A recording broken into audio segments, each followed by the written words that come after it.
The year 2017.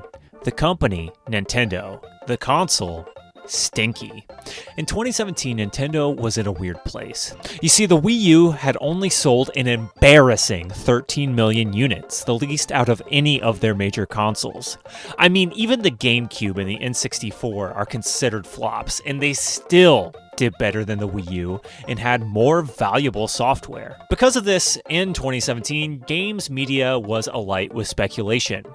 Everybody was asking the question, would Nintendo go third party? But meanwhile, the other part of their business, the handheld vertical, was prospering. The 3DS wasn't plagued by the same issues as the Wii U, selling a whopping 72 million units. The 3DS was prospering due to it being a budget console with high-quality software, with many people using it as a second console to get their Nintendo fix. So here in 2017, Nintendo had reached an impasse. They had two different routes they could go down. Would they continue the high-fidelity home console route like their competitors, or would they embrace a more lo-fi approach and place emphasis on smaller portable gaming? The answer ended up being both. The Nintendo Switch launched in 2017, and in its current 7 years on the market, it has become a smashing success.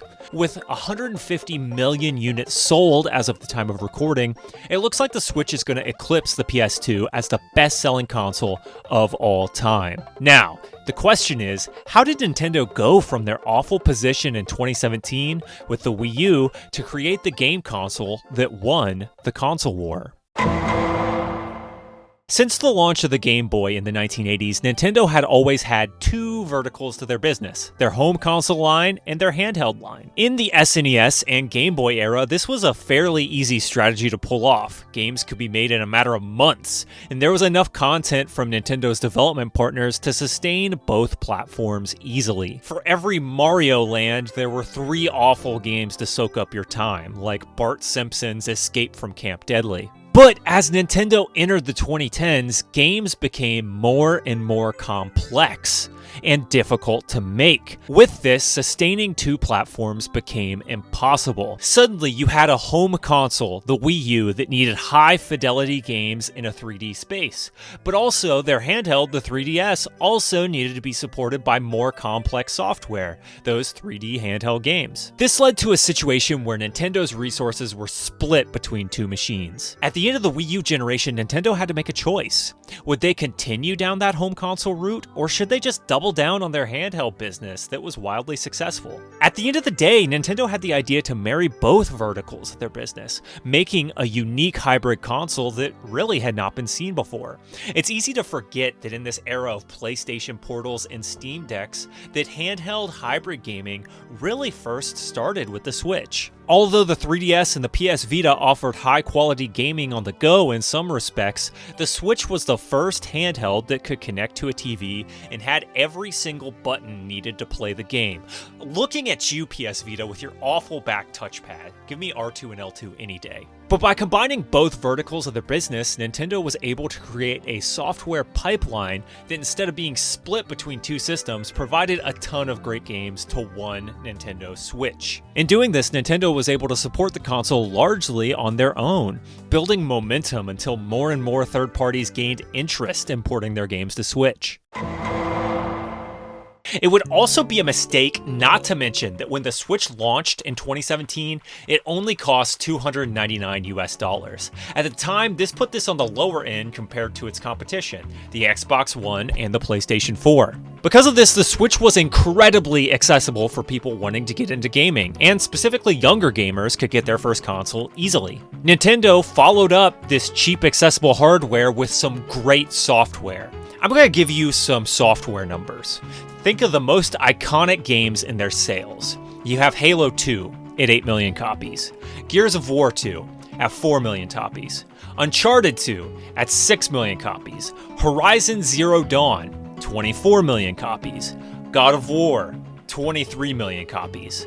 Breath of the Wild has sold 32 million copies.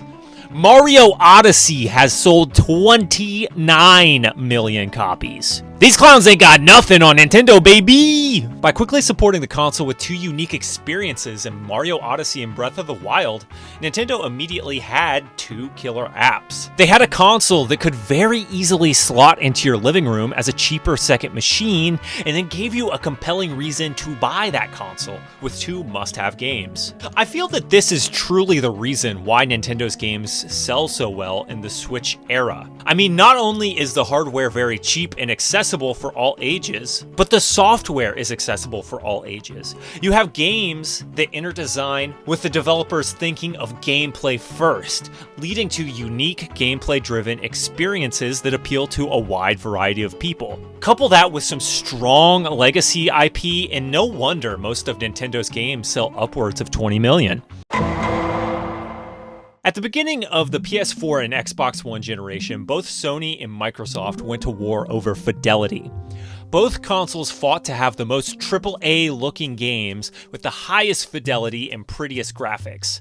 Early on, this reached such cartoonish levels that it was a big controversy that games like Rise Son of Rome only ran at 900p on the Xbox One. This war for fidelity ultimately led to the problems you see in games today. Because games have to look the most beautiful, because they have to look the most realistic, they take exorbitant amounts of time to create and excessive amounts of money. A great modern example of this is The Last of Us Part 2.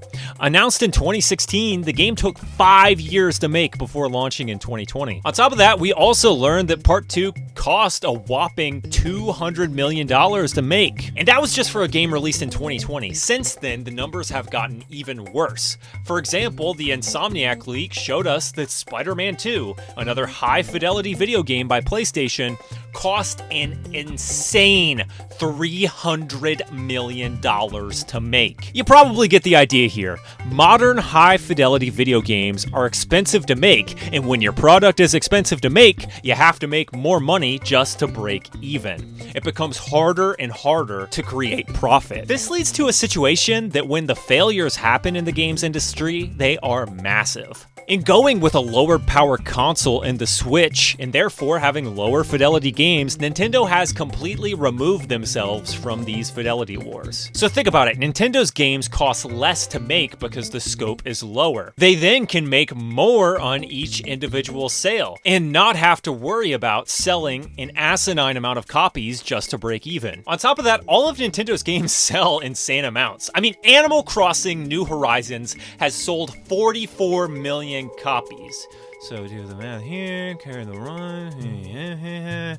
That's roughly, with my bad mathematics, $2.6 billion in revenue just off of Animal Crossing. Nintendo does not release their budgets, but I guarantee you Animal Crossing New Horizons did not cost more than $100 million to make. When your games are cheap to create, and when your games aren't focused on being the most expensive thing in the world, you can make way more money. And this leads to a successful business, a successful software business, which Nintendo has created.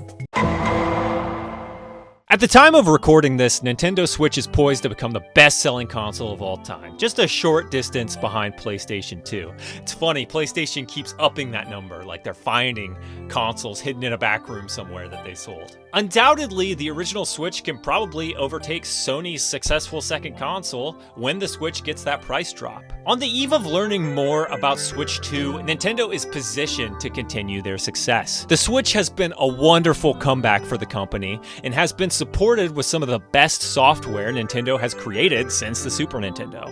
It's wild to think about when you think back to those desperate Wii U days. I mean, at the time, everybody was talking about Nintendo going third party and publishing on other consoles. And now, 8 short years later, they have probably what is their best console to date, being sunsetted after a phenomenal run, and a catalog of games that all frequently sold over 30 million copies. This is why I say Nintendo won the console war. It's not just about having a system that sells, but also about having a software platform that is sustainable. Nintendo is frankly positioned to do well as they enter Switch 2, not only to create a worthy successor, but to continue to run a profitable software business to boot. The Nintendo Switch won the console war by Nintendo just being themselves, by removing themselves from these dumb fidelity fights, by giving people two different ways to play, by embracing unique gameplay-driven software. Nintendo trounced this competition, creating perhaps the most important console in the company's long lineage. Remember, this channel is home to stinky opinions. Love what you saw? Hate what you saw? Drop a comment down below. And why not subscribe if you enjoyed the show? Thanks for me, Stanky, the CEO.